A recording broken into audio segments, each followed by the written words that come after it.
Olá, tudo bom? Hoje nós vamos conversar um pouquinho sobre uma questão que eu quero trazer para você. Você está preparado para o mestrado? Vamos lembrar que o mestrado se refere a um curso que nós chamamos de stricto sensu. Ele, na cátedra acadêmica, ele é o primeiro passo da pós-graduação para que você possa se tornar um mestre ou um doutor posteriormente. Ele é o primeiro passo para que você seja ou um pesquisador e também um professor, e especialmente um professor de pós-graduação.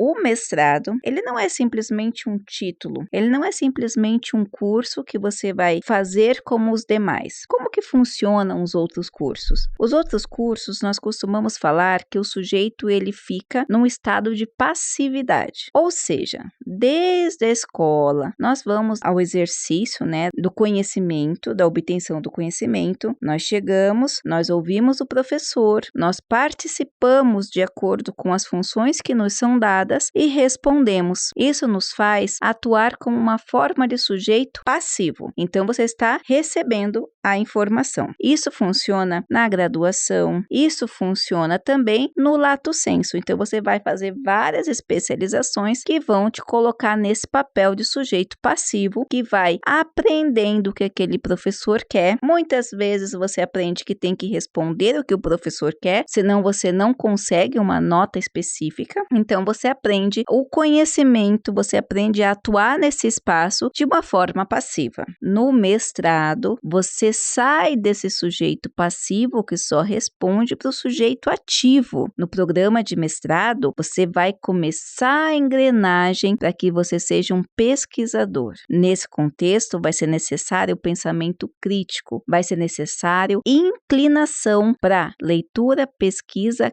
crítica, encontrar problema e produção. Num programa de mestrado, você passa a ser, então, um sujeito ativo, um sujeito que tem que participar constantemente do processo de construção, que às vezes, dependendo do programa que você está, vai ser encarregado da aula, que vai ter que demonstrar certos pontos de vista e entrar em discussões específicas. Independente da área, você não vai poder mais atuar apenas como sujeito passivo. Você vai ter que ser sujeito passivo e ativo, com grande inclinação a que você se torne um sujeito ativo, entendendo, encontrando conceitos. Sabe aquelas coisas que geralmente a gente fala sem pensar, ou que a gente lê uma reportagem e acha que entende? E agora, num programa de mestrado, você vê que fica muito aquém, porque é necessário que você saiba o conceito das palavras, o contexto que aquelas palavras são formadas, as amplitudes das razões para que aquilo existem. Além disso, muitas novas palavras e conceitos vão existir. Vão existir CAPES, regulamentação, tipos de metodologia, construtos, variáveis, relevância, ineditismo, vários conceitos que vão andar aí por todos os programas de mestrado que você não aprendeu. Você vai ter que aprender isso para agarrar nesse conceito e elaborar sua pesquisa. Qual é o tipo de escrita? O que eu tenho que me embasar? Por que eu tenho que me embasar? Até onde eu tenho que me embasar? Como eu vou criticar determinado assunto? Neste momento do mestrado, você vai ter um período para fazer isso. Não é à la vontade, não é deixar acontecer. Você tem um período sistemático de execução dos créditos que aquele programa de mestrado vai te proporcionar e também inclinação à pesquisa. Você vai ter que passar por seminários de pesquisa, ou seja, colocar o seu projeto para que sejam avaliados tanto pelos colegas de classe quanto pelos professores. Muito provável que eles chamem professores da casa ou fora da casa para avaliar o que você está buscando pesquisar. Você vai ter um tempo que você vai ter que pesquisar esse material, vai ter que compor esse material, deixar esse material preparado para pesquisa e ainda por cima você vai ter que qualificar ou seja, passar de novo por uma banca que vai apontar se você está indo pelo caminho certo e depois defender. Todo esse processo do mestrado você vai estar ligado a uma pessoa que é o seu orientador. Esse orientador vai te dar caminhos a ser seguido. Muitas vezes, nesse processo, nesse vínculo entre orientador e orientando, há algumas lacunas, alguns ruídos, por N razões. Essas razões são ínfimas e nós devemos levar consideração, cada caso é um caso. Mas o que eu quero dizer aqui é que você dependerá desse orientador, tanto para qualificar, tanto para defender, porque é ele que vai te dar o parecer ou não sobre o andamento da sua pesquisa. Com isso, pensamento sobre o ingresso e a realização do mestrado devem estar claros na sua mente. Qual é o período que você vai enfrentar esse processo? A gente fala que o período mínimo,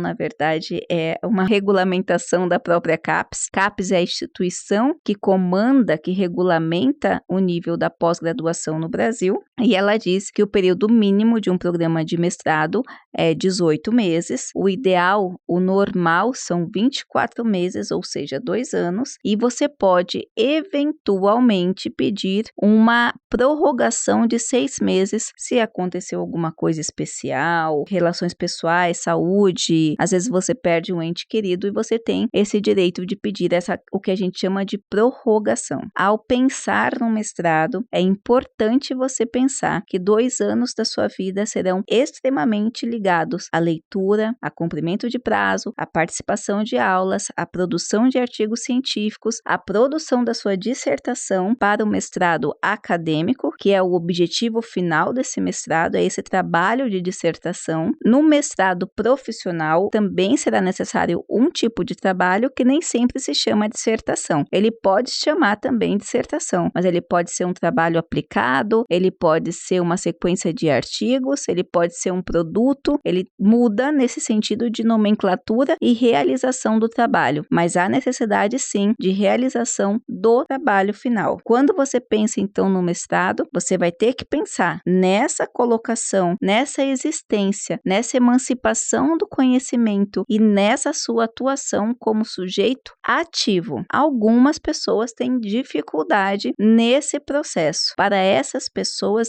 eu aconselho, professora, eu entendi o que você falou, eu quero ver se essa pegada é para mim e quero ver se isso funciona para mim. O que eu aconselho você fazer? As instituições possuem programas de alunos especiais. Se informe na instituição que você está pleiteando, se tem essa possibilidade de você ingressar como aluno especial e conseguir entender como funciona esse meio. Geralmente, esses alunos especiais frequentam uma disciplina num período de 6 meses. Esse tipo de aluno especial, ele pode ser regulamentado ou não regulamentado. Como assim, professora? Vamos supor, existem instituições que vão fazer editais para alunos especiais. Aí você se inscreve, entra em contato com o professor da matéria, se inscreve naquela matéria, pergunta se ele tem interesse em você, que você tem interesse em pesquisar, manda um e-mail, ele vai te responder com o aval dele, porque ele vai precisar assinar, você se inscreve nesse período como aluno especial. Em algumas instituições, especialmente as particulares, você fala com o professor e você vai frequentar algumas aulas para você ver se aquilo é pegada para você, mas você não vai ser aluno especial no sentido legal, no sentido